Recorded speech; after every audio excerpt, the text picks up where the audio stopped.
So click the back button, that brings up your menu, and then if you click the thumb wheel forward and then across to Navi, click Navi, select Navi.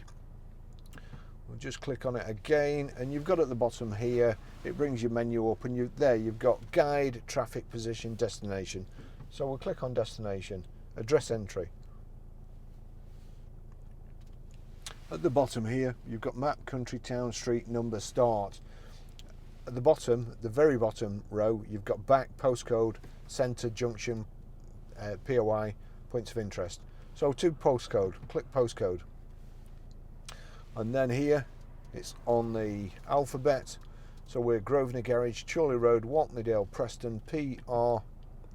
And it's defaulted to numbers, which not all of them do, so this is quite good.